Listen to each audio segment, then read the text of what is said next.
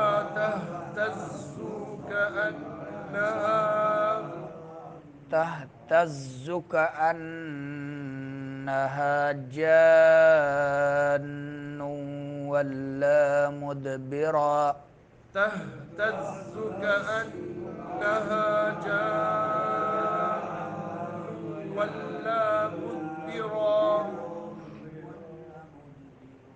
ولا مدبرا ولم يعقب ولا مدبرا ولم يعقب.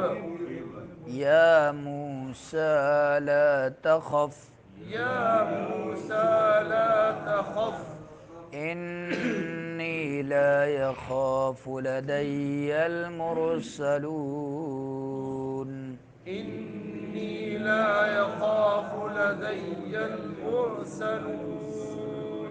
إلا من ظلم إلا من ظلم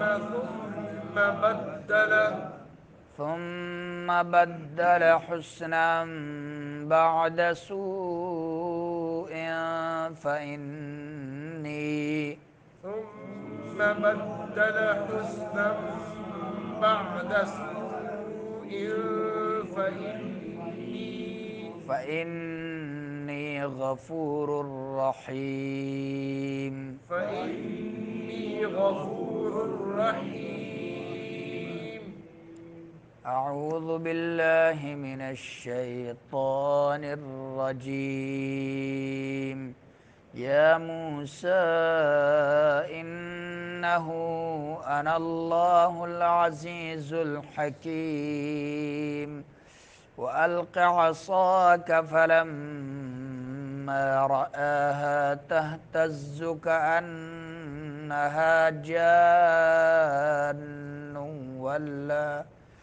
ولا مدبرا ولم يعقب يا موسى لا تخف إني لا يخاف لدي المرسلون إلا من ظلم ثم بدل حسنا بعد سوء فإني غفور رحيم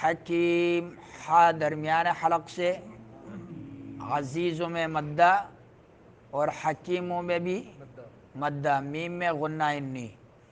وَأَلْقِ عَصَاكَ، وَأَلْقِ نہیں کہنا ہے، وَأَلْقِ عَصَاكَ، ألق عصاك جی عصا بہت زیادہ موٹا نہیں کرنا ہے، وَأَلْقِ عَصَاكَ، وألق عصاك صاد میں سیٹی نکالنی ہے، عصاك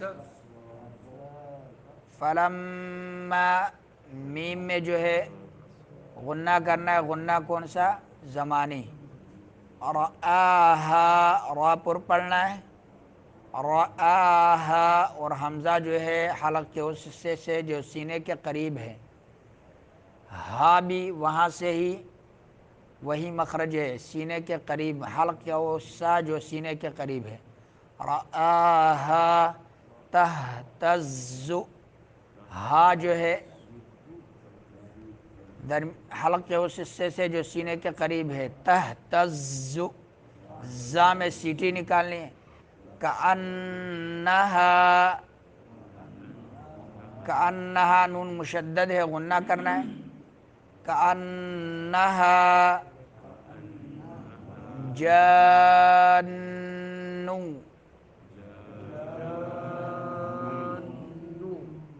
نون مشدد ہے، جلدی چھوڑنا نہیں ہے اس کو، اور آگے واو آ رہا ہے تو ادغام ہوگا، یرملون والا قاعدہ، واو میں غنہ ہوگا، ادغام مال غنہ، ادغام غنہ کے ساتھ، ولا کڑی زبر کو ایک الف کے مقدار لمبا کرنا ہے، مدبرن، مد دال میں قلقلہ کرنا ہے،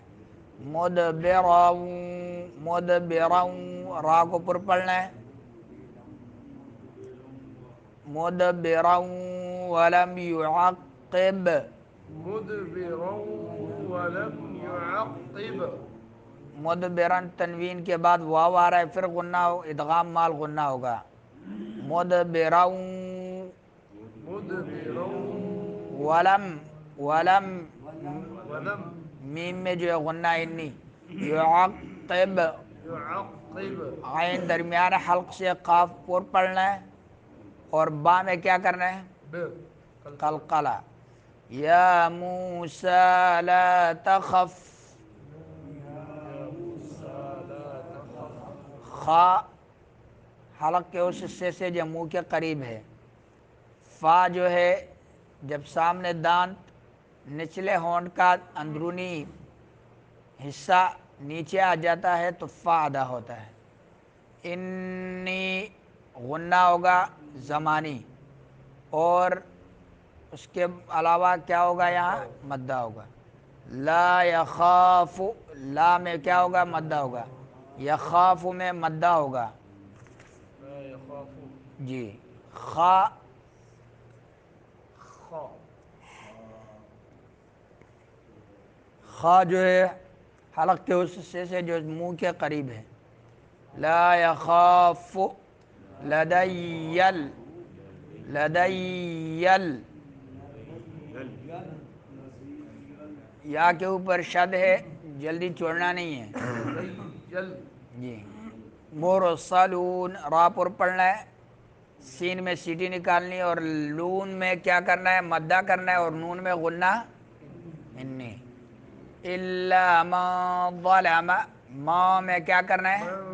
من غنہ ہوگا، اخفا، من من نہیں، ما ظلم، من ظلم ثم غنہ زمانی، بدل، بدل دال میں شدد ہے اور شدیدہ حروف میں سے سختی کے ساتھ اس حرف کو ادا کرنا ہے، بدل، با بھی جو ہے شدیدہ حروف میں سے اوپر نیچے ہونٹ جب آپس میں مل جاتے ہیں تو اس سے با ادا ہوتا ہے، حسنم، حس ہا درمیان حلق سے، سین میں سیٹی، اور نم میں کیا ہوگا؟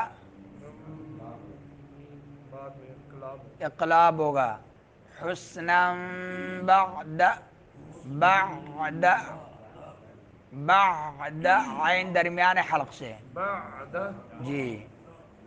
سو سو میں کیا کرنا ہے؟ مدہ ہوگا مدہ ہوگا. اور اے میں کیا ہوگا؟ فا ہوگا اخفا ہوگا.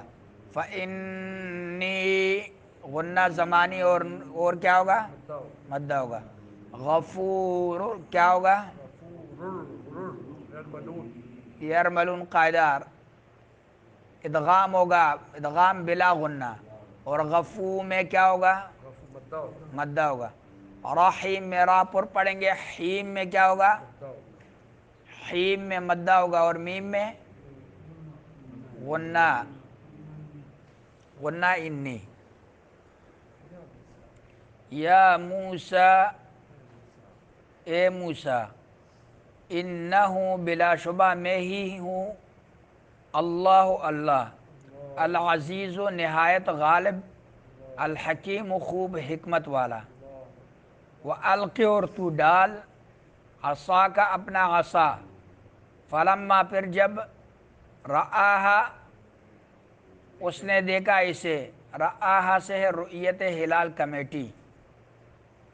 تہتز کہ وہ حرکت کر رہا ہے. کانہا گویا کہ او جان سانپ ہے. واللہ تو او لوٹا. مدبرن پیٹ پیر کر. ولم یعقب اور نہ اس نے مڑ کر دیکھا. یا موسیٰ اللہ نے فرمایا اے موسیٰ لا تخف مت ڈرو. انی بلا شبہ میں لا یخاف نہیں ڈرتے. لدی المرسلون میرے حضور میں المرسلون رسول بھیجے ہوئے رسول. الا من ظلم مگر من جس نے ظلم ظلم کیا. ثم پھر بدلا اس نے بدل کر کی حسنا نیکی بعد سوء برائی کے. فإنی تو بلا شبہ میں ہوں غفور بڑا بخشنے والا رحیم نہایت رحم کرنے والا. اب موسیٰ علیہ السلام جب وادی طویٰ میں پہنچے تو اللہ تعالیٰ نے آواز دی یا موسیٰ اے موسیٰ انہ انا اللہ العزیز الحکیم بے شک حقیقت یہ ہے کہ میں ہی اللہ ہوں جو سب پر غالب کمال حکمت والا ہوں. اب سوال پیدا ہوتا ہے کہ اللہ کے باقی بھی نام ہیں. یہاں یہ دو نام کیوں ذکر کیے جو سب پر غالب کمال حکمت والا ہوں. کمال حکمت والا ہے کیونکہ موسیٰ علیہ السلام کو اللہ تعالیٰ نے یہ آگے سمجھانا تھا کہ تم نے جانا ہے ایک ظالم بادشاہ کے پاس فرعون کے پاس اور اس سے مرعوب نہیں ہونا ڈرنا نہیں ہے. غالب میں ہی ہوں اور الحکیم کمال حکمت والا ہوں. میرے ہر کام میں حکمت ہوتی ہے. آپ کو جو لاٹھی دی ید بیضا دیا یہ معجزات دیے تھے تو اس میں میری حکمت ہے. آگے کیا ہوگا کیا نہیں ہوگا یہ میری حکمت ہے میں جانتا ہوں. وَأَلْقِ عَصَاكَ اور اپنی لاٹھی پھینک. فَلَمَّا رَآهَا تَهْتَزُّ تو جب اس نے اسے دیکھا تہتز کہ وہ حرکت کر رہی ہے وہ لاٹھی حرکت کر رہی ہے. کأنہا جان جیسے وہ ایک سانپ ہے. یہاں جان کا لفظ آیا اور سورۃ الشعراء میں جو ہے لفظ ثعبان کا آیا جس کا معنی ہے بڑا سانپ اژدہا اینا گنڈا جسے کہتے ہیں. تو ثعبان تو شاہ عبد القادر رحمہ اللہ لکھتے ہیں کہ اول سٹک سے بن گئی تھی پتلی جو ہی ڈالا پتلا سام بن گیا. تو جب فرعون کے آگے ڈالی تو ناگ ہو گئی بڑھ کر. ایک یہ بیان کرتے ہیں. دوسرا یہ کہ جان کہا اس پرتیلا تھا جیسے باریک سانپ ہوتا ہے، پتلا سانپ ہوتا ہے، اس کی طرح تیزی سے چلتا تھا، اور جسم کے لحاظ سے اژدہا تھا، بہت بڑا تھا، تو تیزی میں چھوٹے سانپ جیسا تھا اور حجم میں اژدہا جیسے تھا، تو اس لیے جان اور ثعبان کا لفظ استعمال ہوا۔ جان ولا مدبر یا والق عصاک فلما رآها تہتز، اور اپنی لاٹھی پھینک، کانہا، جب ہمارے نبی محمد صلی اللہ علیہ وسلم کو بھی پہلی وحی اتری تو کیا ہوا تھا؟ آپ صلی اللہ علیہ لا وسلم تخف ڈرے تھے، بہت زیادہ ڈرے، اور گھر آئے اور کہا کہ زملونی، مجھے کپڑے میں اوڑھ دو، تو جب کپڑے میں اوڑھا گیا، ڈر ختم ہوا، پھر ورقہ بن نوفل کے پاس لے کر گئے، تو ورقہ بن نوفل نے جب سوالات کیے تو کہا تو یہ ھذا الناموس الذی انزل علی موسیٰ، یہ تو وہ ناموس ہے، وہ فرشتہ ہے جو موسیٰ علیہ السلام پر اتر کر آتا تھا، اور کاش میں اس وقت نوجوان ہوں جب تیری قوم تجھے اس بستی سے نکال لے گی۔ نبی پاک صلی اللہ علیہ وسلم نے بڑی حیرانگی سے کہا او مخرجیہم، میری قوم مجھے نکالے گی؟ فرمایا جی ہاں، لم یأت رجل قط بمثل ما جئت به الا عودیہ، جو بھی آدمی تیرے جیسے باتیں کرے گا، جو باتیں تو لے کر آیا ہے، تم لے کر آئے ہو، تو اس کے ساتھ دشمنی کی جائے گی۔ تو ہر آدمی جو نبی صلی اللہ علیہ وسلم کے نقش قدم پر چلے گا، اس کے ساتھ دشمنی کی جائے گی، وہ دشمنی سے بچ نہیں سکتا۔ وہ کانہا جان ولا مدبرن، پیٹھ پہ اپنی لاٹھی پھینک، تو جب اس نے اسے دیکھا کہ وہ حرکت کر رہی ہے جیسے وہ ایک سانپ ہے، تو پیٹھ پھیر کر لوٹا، ولم یعقب، اور واپس نہیں مڑا۔ یا موسیٰ، اللہ نے آواز دی ہے موسیٰ، لا تخف، مت ڈر، انی لا یخاف لدی المرسلون، بے شک میرے پاس رسول نہیں ڈرتے، میرے پاس رسول نہیں ڈرتے، الا من ظلم، مگر جس نے ظلم کیا، ثم بدل، مگر جس نے ظلم کیا، ثم بدل حسنا، پھر برائی کے بعد بدل کر نیکی کی، تو بے شک میں بے حد بخشنے والا، نہایت مہربان ہوں۔ موسیٰ علیہ السلام کے دل میں ایک سوال پیدا ہوا کہ مجھ سے تو ایک ظلم ہوا ہے، اور وہ کیا ہوا تھا؟ قبطی کو مکہ مار کے قتل کیا تھا، تو یہ موسیٰ علیہ السلام کے دل میں یہ بات کٹکی کہ میں نے تو ظلم کیا۔ تو اللہ نے کہا کہ جس نے ظلم کیا پھر برائی کے بعد بدل کر نیکی کی، توبہ کیا، نیکی کی، تو بے شک میں بے حد بخشنے والا، نہایت مہربان ہوں، کہ میں نے تیرا یہ جو گناہ ہے جو تو نے کیا ہے اس کی معافی تو نے مانگی، تو میں، اور وہ قتل خطا تھا موسیٰ علیہ السلام کا، یہ ایک مکے سے مارنا، یہ ارادہ نہیں تھا کہ میں اس کو ایک مکہ ماروں گا اور قتل کروں گا، تو غالباً یہی ہوتا ہے کہ مکے سے انسان مرتا نہیں ہے، ارادتاً یہ قتل نہیں تھا، لیکن موسیٰ علیہ السلام سے جب یہ کام ہوا تو موسیٰ علیہ السلام اپنے دل میں بہت شرمندہ تھے، اور اللہ سے دعا مانگتے تھے رب انی ظلمت نفسی فاغفر لی، ہے میرے پروردگار، میں نے اپنی جان پہ ظلم کیا، مجھے بخش دے، تو اللہ تعالیٰ نے انہیں معاف کر دیا، فغفر لہ، تو اس نے اسے بخش دیا۔ سورۃ القصص 16 نمبر آیت میں اللہ تعالیٰ نے اس کا ذکر کیا۔ تو یہاں بھی اللہ تعالیٰ فرما رہے ہیں کہ اللہ من ظلم، مگر جس نے ظلم کیا پھر برائی کے بعد بدل کر نیکی کی، برائی کے بعد بدل کر نیکی کی، تو بے شک میں بے حد بخشنے والا۔ اب برائی کے بعد نیکی کیا تھی؟ اور نیکی یہ تھی کہ فرعون کے پاس جا کے دعوت دینا، یہ نیکی کا کام ہے۔ وہاں فرعون کے پاس آپ نے قتل کیا، اب جا رہے ہو اور رب کی طرف اس کو بلا رہے ہو، دعوت دے رہے ہو، تو یہ نیکی ہے۔ تو اس سے پتہ چلتا ہے کہ دعوت انسان جب کرتا ہے اس سے گناہ معاف ہو جاتے ہیں، چاہے اس نے پچھلی زندگی جتنی بھی لتڑی ہوئی ہے اور گناہوں میں گزاری ہے، لیکن جب وہ نیک ہوا اور نیکی کے بعد وہ نیکی کی طرف لوگوں کو بلا رہا ہے، تو اس کی نیکی کی دعوت اس کے پچھلے گناہوں کو محو کر دے گی۔